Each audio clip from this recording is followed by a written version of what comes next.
on, if you feel that it even was a choice.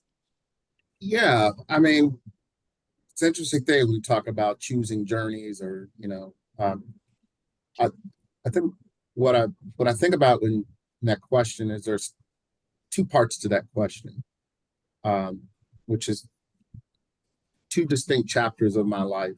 One is that I didn't find the journey found me. I came into this journey, and I'll tell that story. What did I know as a young kid? I walked into, brought into a world, and the world is what the world was. And that is the external journey that had an influence on me. The second part is the story of becoming self-aware through a number of important people in my life that allowed me to become the journey that I wanted to shape and have. So those are the two pieces. And I'll start with to give a little bit about the external journey, or how the journey shaped me. I have to give praise and honor. I always give praise and honor to my mother and my father. So I'm the proud son of Charles Hickman Sr. and Carolina Lee Moffett Hickman. And a very important part of the journey that shaped me is that I'm the youngest of 10 people. I'm the youngest of 10. I currently live here in New York City by way of Louisville, Kentucky. Home chant Muhammad Ali. They say that because Muhammad always around the world acknowledged Louisville. He put us on the map, really, basically. And so I'm from the home of the people's champ, Muhammad Ali.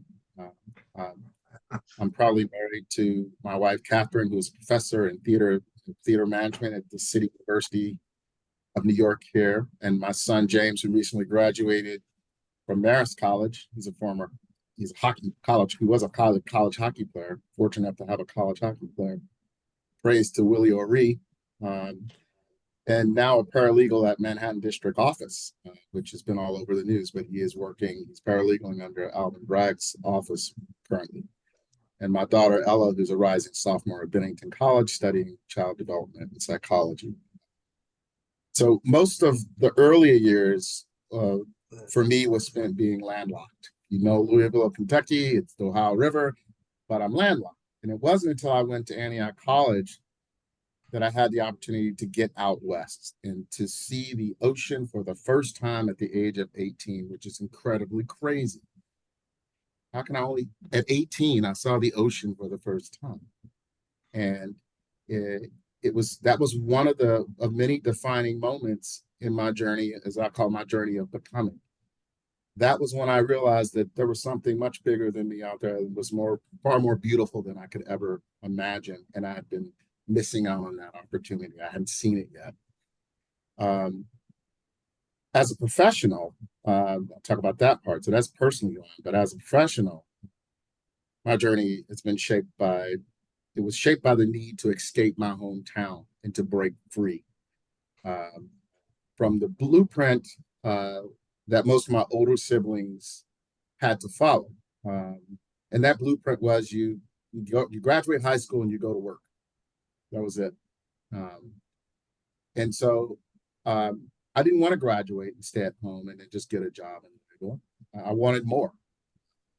So there are advantages of being the youngest of 10 and bearing witness to the living stories of my older siblings. That's another defining moment in my journey of becoming. I was able to be socially aware of the stories of my siblings and have a choice about what I wanted to do and what I didn't want to do through their own trials and tribulations. So I'll stop there and see if you have a follow-up question. That's just kind of who I am. I love it. Yeah. And what really pushed you to know that the journey, that maybe the dominant journey, the norm of what you saw wasn't for you? Yeah. So I'll talk about in my time what I've now defined as this emotional arc. The emotional arc of my life we all have an emotional arc or an arc of our life in my story and what I consider what influenced my sense of self. And I think there, to understand sense of community, you have to understand sense of self. Or to understand sense of belonging, you have to understand your sense of self. And that's where the stories are told. And that's where the joy and pain is captured. I want to go back to the song I chose because my life really has been a series of soul music. Soul music they've been my storytellers growing up. We probably had every album and 45 record that you could imagine. And that music was playing all day long. I was hearing that music all day long. And one of my other favorite songs that I love today is Maze featuring Frankie Beverly, Joy and Pain.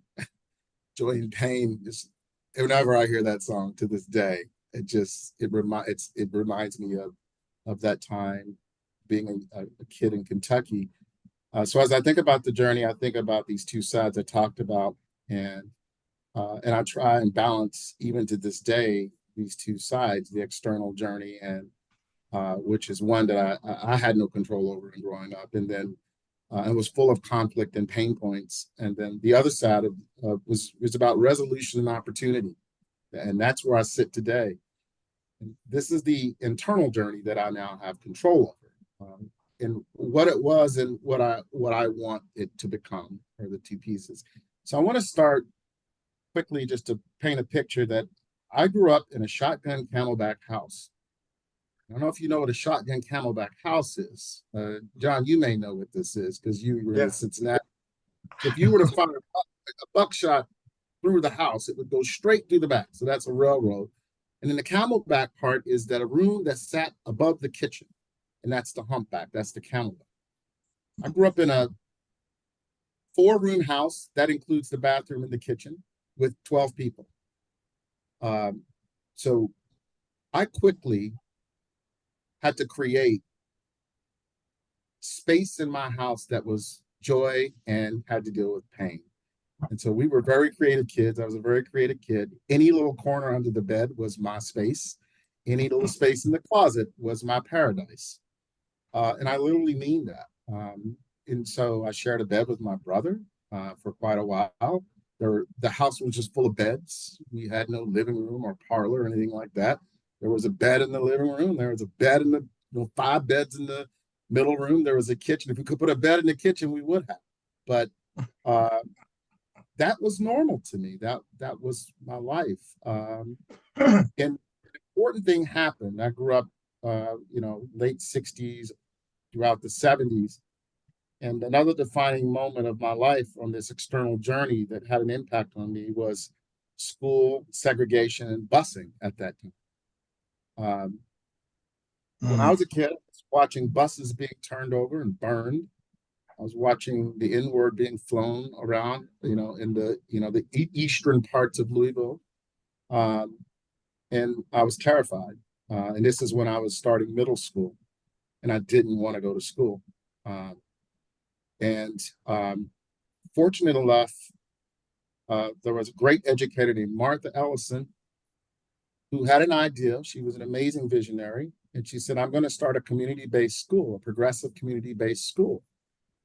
And at that time, that was crazy thinking. Like, who starts a school? Now people start schools all the time, but she did. And it saved my, because she opened up the first community-based kind of magnet school in, in Louisville, and it was called the J. Graham Brown School. And it was the Brown School. And it literally was in the Brown Hotel. I went to school when I was in middle school in the famous Brown Hotel, which was a band at that time. And this school was designed to be 50-50, gender, diverse, all of that stuff. We call our teachers by their first name. It was open classroom. It was truly way ahead of its time. The reason why that's important to me was because it shaped what a learning community was supposed to be about at an early age. And it got me out of my pain and the trauma that I was experiencing at that time of seeing and witnessing what my older brothers and sisters were going through. So that was an important piece. The other piece to this chapter was my life in the neighborhood I grew up in was defined in black and white, literally. Um, there was a black way to do things and there was a white way to do things, and I was stuck in the middle because I was a kid and all my friends were of both. But I was being told that you couldn't do this because you were black and you couldn't do this because you were white, and I was quite confused as a kid in my neighborhood. However, in my neighborhood, I could be disciplined by anyone in that neighborhood. It was a community discipline policy in my neighborhood. So your name mattered. My name mattered to me. The Hickman name mattered. And if you were to walk out and do something, anyone in that neighborhood, Miss Britton, Mr. Johnson, the old farmer, Little was an old farmer who lived down the street who sold tomatoes. That's what they said, tomatoes. That's how I pronounced it, tomatoes. And cucumbers. And he had a little dog named Rover. And chewed tobacco. And even Mr. Farmer could discipline me. And that was just the code of the community, but quite confusing to me at that time.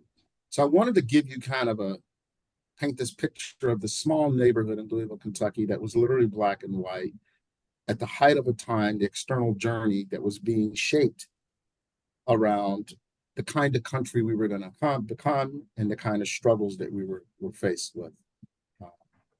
And so I want to just kind of stop there for a second.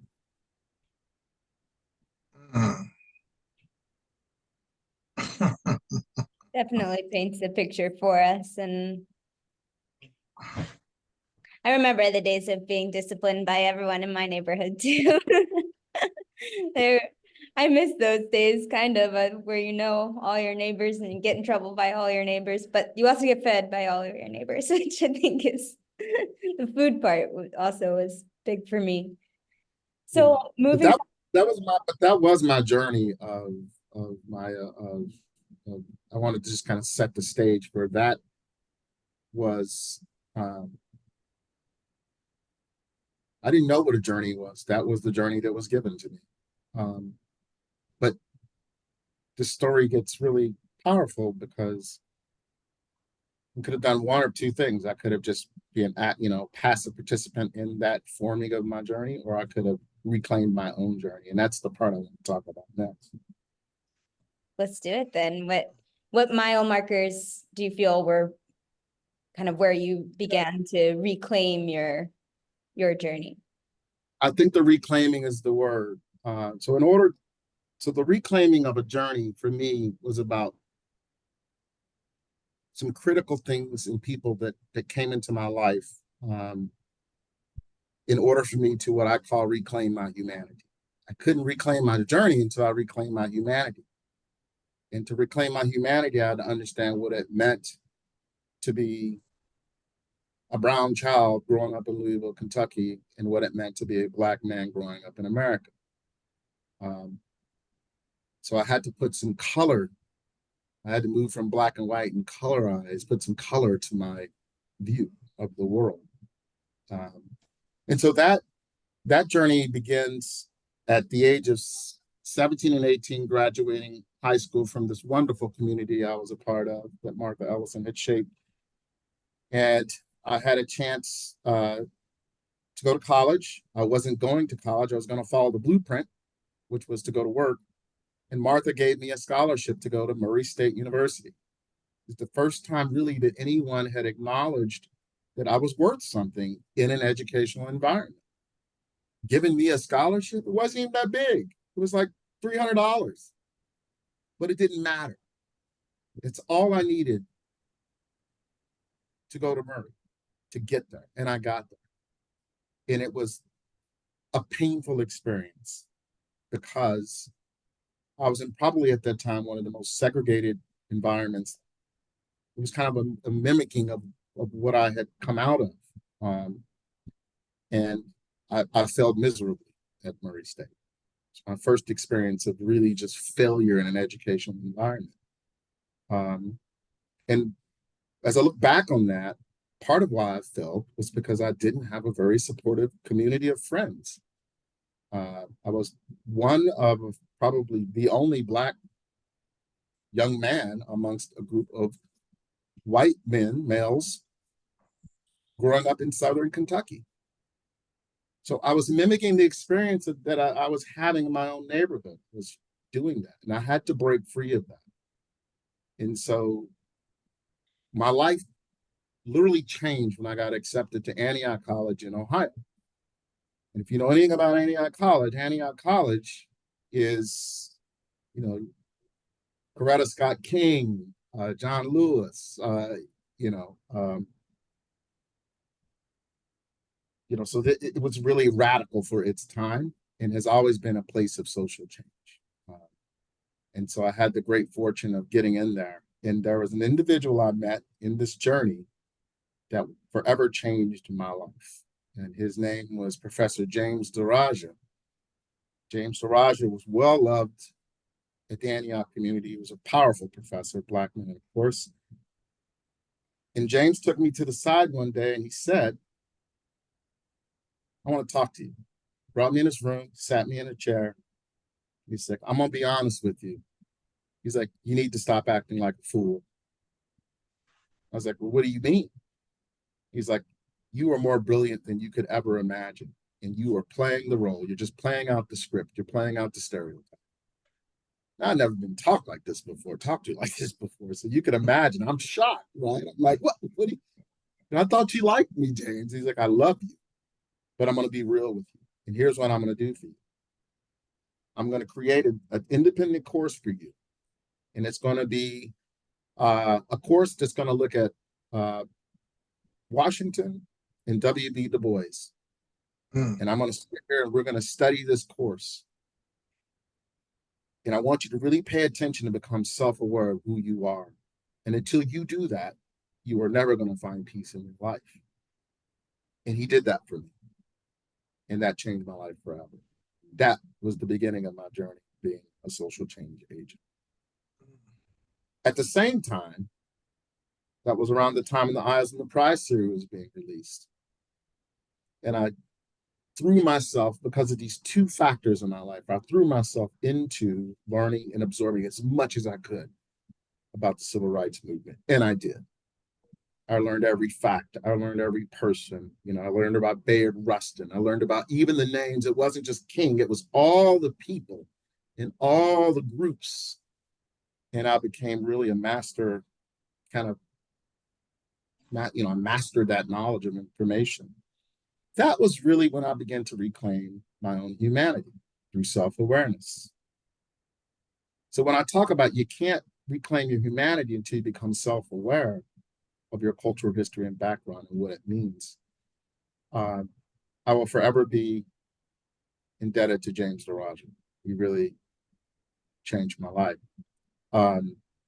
So what happened post James passed away, rest in peace.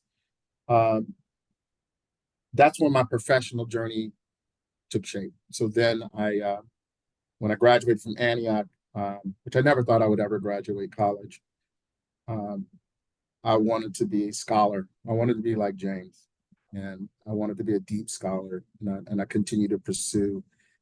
And it happened to be a combination of the kind of community and the demonstration of community at Antioch and the lessons I learned there that I carried forward with me later on in life when I spent 10 years in Seattle doing gang intervention work. I did work in community in the Delridge community. I eventually went on to, and I met my wife in Antioch College. And then I eventually went on to move to New York and started to do community justice work. I started to work for the Center for Court Innovation at that time. And I was, along with a few colleagues, built the youth justice program at the Harlan Community Justice Center. And I started to do justice work. And then I had the chance to eventually work for the New York City Department of Education and started to get into education and leadership work. And I also worked for one of the largest youth philanthropy programs in the country called the Penny Harvest, which was a fascinating organization that where over 700 schools and kids were gathering pennies in order to do philanthropy work. So these important spaces built on my journey is what I call my becoming. I became, uh, and I began to form and shape the journey that I wanted to have. And to this day, you can see why. And I'm fortunate enough to work for an organization that kind of embodies all of those experiences that I've had. And I'm able to go do that work with people like yourselves and others around the world. Um, and that's the kind of arc of my emotional story. Um, um, and one that I'm at peace with, and it's taken me, I think, to a level of consciousness that I'm a more forgiving person. Uh, I'm a more accepting person of who I am and others, and I'm a more hopeful person. Hope with action. Uh, I believe that, and Peter was fortunate. Meeting Peter was a big part of this. But I do believe that, who's in the room, you can do a lot with. The people who show up in the room, you can do a lot with. And so that's kind of my story, really, and one that I have pushed on to my kids, and as you can see, who are social change agents as well. And um, yeah, I look back on those days with fondness. But music is a part of that. That hearing those songs again reminds me of the story that I've ever had, because those were, Sam Cooke, Otis Redding. I was sharing with you, Maya, about the documentary now about Stax Records in Memphis. There's a documentary out, right? Great documentary. Isaac Hayes, man. Isaac Hayes was like, my guy, right? So they remind me of the joy and the pain of this experience that many of us had and that I had, and that we wouldn't trade in for the world.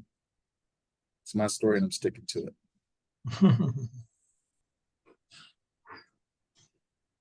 And all of these different projects and places that your journey has brought you, that you mentioned, but what has kind of surprised you as you've carried both your emotional arc throughout your emotional arc, but also your expertise as a scholar? What has continued to surprise you as you've worked with different groups, convened, even within your own role now at IIRP?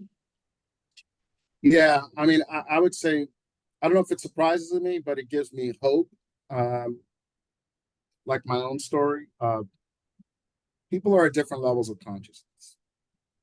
That's what gives me hope and purpose.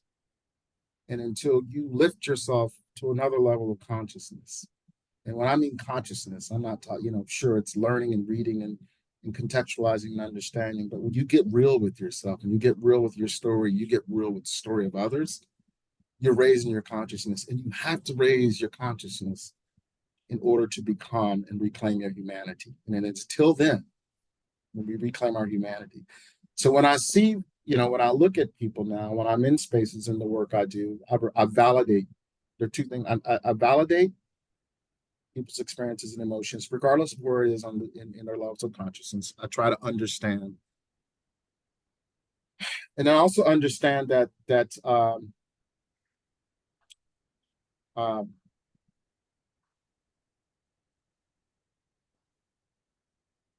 that people's lives are dichotomous. I mean, they could be complex. This work is complex, and um,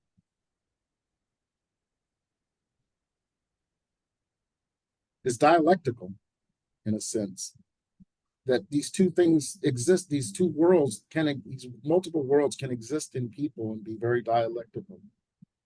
And for me, it's important in the work that I do to understand the dialectic of what we're trying to do, and to validate as much as I can where people are in their own journey of becoming, and in their own space of transformation and change. Um, that was certainly my story. Until I lifted my level of consciousness and raised my consciousness, I couldn't understand and how to meet people where they are. So that's a really important thing to me in the work that I do. Uh, I, I'm by I'm a conflict avoidant person to begin with. I don't like conflict really, but I'm also an extremely optimistic person. But I do believe hope without action is just hope, and it feels good. But you need action. And the action piece to me is the possibility. I love Peter's 6 conversations. I love this thing about being okay with dissent. I love possibility. I love the details and what it means to invite and how powerful of a gesture that really is. Seeing the gifts in people and giving back in very simple but very powerful ways. Um, I really do believe that if we really truly want change to happen, we can, because I think we have everything we need, most of what we need to do it.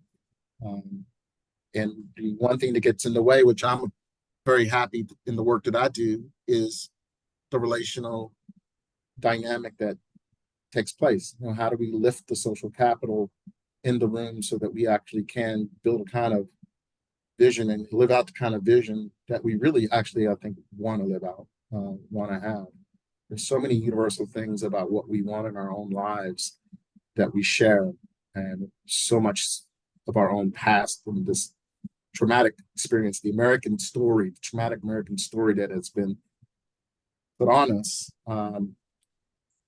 We have to contextualize and understand and create and build what we want a new democracy to be like. And I really mean that. Like, we are the keepers and the shapers of that. And so that's what I try to do. I try to understand my own life, not in juxtaposition or in opposition or internalizing the negative things about that, but I try to relate to people in a way of where they are consciously in this world. Because something or some act or some historical thing shaped that consciousness. And so that's just really kind of the soul, I would say, of the work that I do. Amazing. One of the most inspirational people I've ever met once told me to be a true activist is to realize that you exist within contradiction, which I think is kind of what he is. It really is. It's so true. It is so true. Yeah.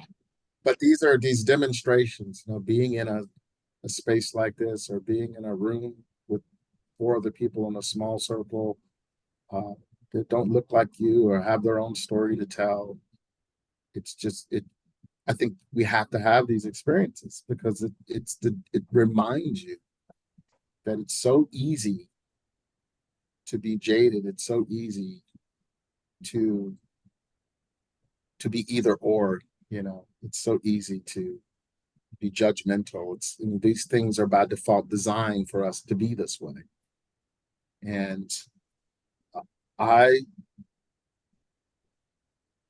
I decided when I met James along Taraja, professor, a long time ago, that I I have a right to live a life of joy. Dr. King says, I don't, bearing the cross. Why do I have to bear the cross of my life and then die? I have a right to go to the beach. I tell that story about the ocean because I don't need to be landlocked.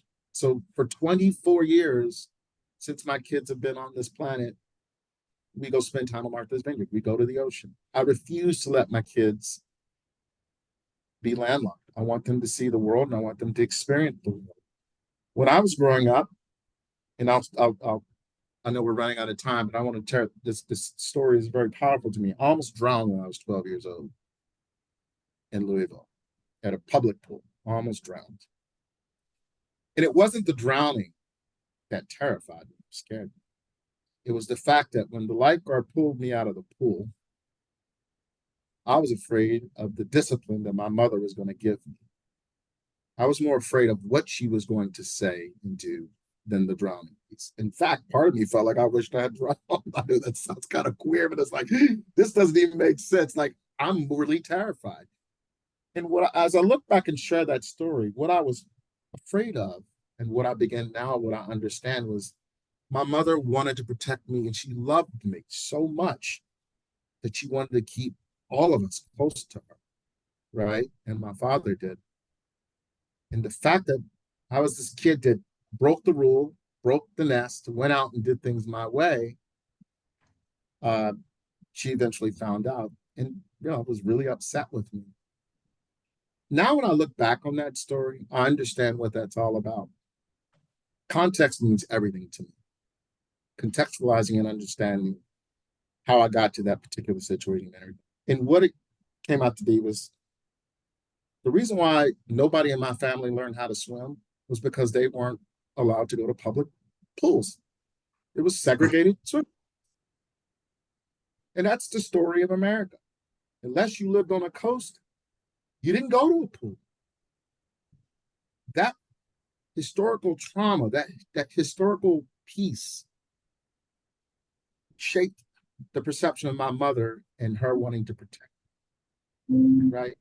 So I made a vow that my children were going to learn how to swim. First of all, I went back and learned how to swim at the age of 35. I took a petrified swimmers class. 14 people in that class, only 3 of us ever got into the pool. And I was one of them. And the pool was only chest high. That's how, and most of the people in the class were Black and brown folks here in Harlem, in the Washington Heights area in New York. I learned how to swim, and I taught my kids how to swim. So when I talk about reclaiming these things, that's what I'm doing. I'm trying to contextualize and understand the limitations of my life growing up, why they were limited because of the protection that my parents had for me and the life they went through, and what it means to break that and create a new legacy for my own family, for my own kids, to not bear that cross and to liberate themselves and to enjoy life as much as possible with people that they care and love. That matters to me. That matters to me. Why not me? I don't know how, but that's why my son plays hockey. Why not? You can play hockey. Willie or Reed did. What's stopping you? And so I try to really kind of be a barrier breaker in some ways because of this question I keep saying, why not me? I have a right to these things, and I'm going to live life in a way that brings me great joy and tremendous pride and integrity. And so that's what I do, and that's who I am. Thank you. Thank you, Muhammad Ali. I really mean that. Thank you, Muhammad. I mean, I don't understand what a gift people understand what this man was, but thank you for every time he was fighting around the world. He said, he would brush his hair and say, I want to thank the great people of Louisville, Kentucky. Imagine being a 7 or 8-year-old kid growing up in this black and white world I was growing up in and hearing this great, sitting next to my father who loved Muhammad Ali, loved boxing. I still love boxing to this day. And hearing this man in Zaire say, I want to thank the great people of Louisville. That was my first hero. He gave me an identity, a pride that I could even imagine. So thank you, Ali. Oh, man. Ali Boumaye. Ali Boumaye. Oh, God.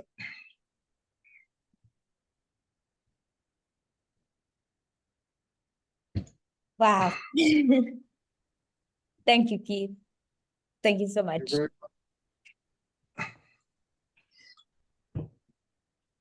Well, now I know why I came today. I grew up in Louisville, Kentucky, and graduated from high school in 1954, Central High School. I started out, I knew Cassius Clay used to come into my family business every day after school. I knew his father, who was an artist. I started out in the insurance business at age 20 with a Black company that was housed in Louisville, Kentucky, Mammoth Insurance Company. Oh God, man, you're bringing back so much. The Brown Hotel was a hotel then that did not allow Black people to come in. Matter of fact, none of the hotels in Louisville. And as you say, Louisville was a segregated community. It was a Black way of doing things, and there was a white way of doing things. And everybody knew where they stood. Real talk, John. That's real talk. That was real. It was very real like that. Yes, yes. Oh, God.